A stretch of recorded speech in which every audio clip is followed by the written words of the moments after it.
दोस्तों, भारत अपने हथियारों की जरूरत का ज्यादातर हिस्सा रूस के साथ मिलकर पूरा करता था, लेकिन अब विश्व के हालात काफी हद तक बदल चुके हैं। जहां रूस चीन के साथ अपनी साझेदारी बढ़ा रहा है, वहीं पर भारत अमेरिका और पश्चिमी देशों के साथ कई समानताओं की वजह से अपनी साझेदारी बढ़ाने पर ध्यान दे रहा है। अमेरिका भी भारत के साथ अपने रिश्तों को लेकर काफी सकारात्मक है और भारत के साथ काफी लंबे समय तक मिलकर काम करना चाहता है। अमेरिका ने कई मौके पर यह बात कबूली है कि भारत अमेरिका के लिए मौजूदा समय में सबसे महत्वपूर्ण मित्र और एलाई देश है, जिसके बिना अमेरिका चीन को काउंटर नहीं कर सकता। लेकिन भारत की रूसी हथियारों पर निर्भरता भारत और अमेरिका के रिश्तों को सीमित कर देती है। अमेरिका हमेशा से भारत के द्वारा रूसी हथियारों की खरीद को लेकर चिंतित रहा है, लेकिन अब जब दोनों देश अपनी साझेदारी को न कि केवल आर्थिक और अंतर्राष्ट्रीय स्तर पर बल्कि इंटेलिजेंस और सैन्य स्तर पर भी बढ़ा रहे हैं, ऐसे में अमेरिका के लिए भारत के पास मौजूद रूसी हथियार एक चिंता का विषय बन चुके हैं। दोस्तों, इसी परेशानी से निपटने के लिए अब अमेरिकी संसद के 3 सीनेटर एक साथ मिलकर एक नया लेजिस्लेटिव अमेंडमेंट लेकर आए हैं, जिसके तहत अब ये सभी सीनेटर अमेरिकी सरकार पर दबाव बनाने वाले हैं कि अमेरिकी सरकार भारत के लिए ठोस कदम उठाए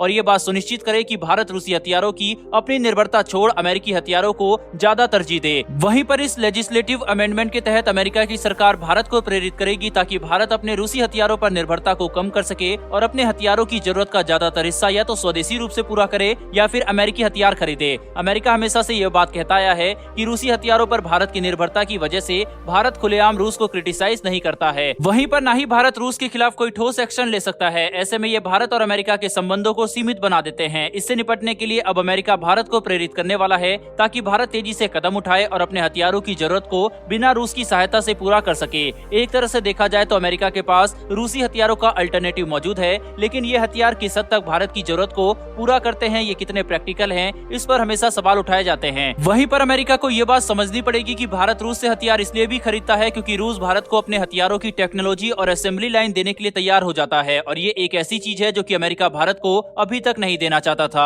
अगर भारत ने रूस के S-400 एयर डिफेंस सिस्टम की बजाय अमेरिका का ज्यादा महंगा थार्ड और पेट्रोइड सिस्टम खरीदा होता तो ये भारत में बिल्कुल उसी तरह फेल होते जैसे ये मिडिल ईस्ट में हौती विद्रोहियों के सामने नाकाम साबित हुए। हालांकि अमेरिका के फाइटर जेट का पूरी दुनिया में कोई भी तोड़ नहीं है, इस बात से कोई भी मना नहीं कर सकता कि अमेरिका पूरे विश्व में सबसे अच्छे और सबसे उन्नत फाइटर विमानों का निर्माण करता है। लेकिन जब तक अमेरिका इनकी टेक्नोलॉजी और असेंबली लाइन भारत को देने के लिए तैयार नहीं होता, तब तक भारत के लिए अमेरिका से इन लड़ाकू विमानों और उपकरणों को खरीदना का कोई मतलब नहीं होगा। दोस्तों, मौजूदा समय में भारत और अमेरिका रक्षा निर्माण के क्षेत्र में काफी क्लोज कोऑपरेशन के साथ आगे बढ़ रहे हैं। दोनों देश ड्रोन, स्पेस इंटेलिजेंस और हेलीकॉप्टर जैसे हथियारों के क्षेत्रों को लेकर काफी उच्च स्तर की साझेदारी के साथ काम कर रहे हैं। भारत ने इतिहास में पहली बार कई अमेरिकी हथियार खरीदे हैं, जैसे कि M777 अल्ट्रा लाइट हॉविचर, अपाचे और चिनूक हेलीकॉप्टर। इससे ये बात तो साफ हो जाती है कि भारत भी अमेरिका के साथ अपने रिश्तों को और ज्यादा मजबूत करना चाहता है। वहीं पर इसके साथ ही दोनों देश रक्षा के क्षेत्र में मिलकर और ज्यादा काम करना चाहते हैं, लेकिन ऐसा केवल तभी संभव हो पाएगा जब अमेरिका भारत को अपने सबसे उन्नत और अच्छी तकनीक देने के लिए तैयार हो। ऐसे में अमेरिका को अपनी नीतियां बदलने की जरूरत है और अमेरिका के लिए फिलहाल भारत का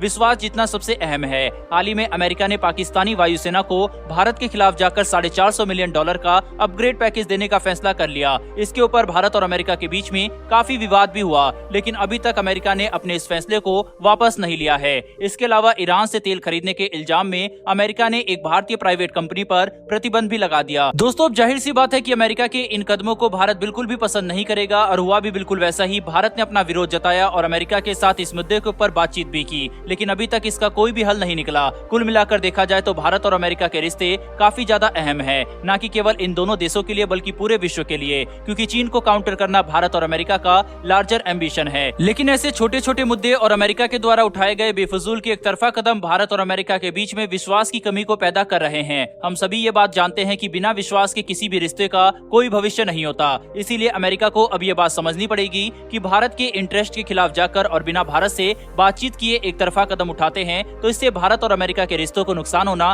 तय है। ऐसे में दोनों देश ज्यादा लंबे समय तक एक दूसरे के साथ मिलकर काम नहीं कर पाएंगे और अगर भारत और अमेरिका की अपनी साझेदारी बढ़ानी है तो दोनों देशों के बीच में हर मुद्दों को लेकर एक अंडरस्टैंडिंग विकसित करना काफी जरूरी है। वहीं पर ऐसा केवल कंटिन्यूस डिप्लोमेटिक एंगेजमेंट से ही हासिल किया जा सकता है। बहरहाल दोस्तों, इस वीडियो में इतना ही, लेकिन अमेरिकी संसद में भारत को लेकर लाया गया इस बिल पर आपकी क्या राय है, कमेंट बॉक्स में लिखकर जरूर बताइएगा। साथ ही वर्ल्ड अफेयर से जुड़ी ऐसी वीडियो के लिए चैनल को सब्सक्राइब अवश्य कर ले। फिर मिलेंगे डिफेंस और वर्ल्ड अफेयर से जुड़ी ऐसी एक नई वीडियो के साथ। धन्यवाद। जय हिंद।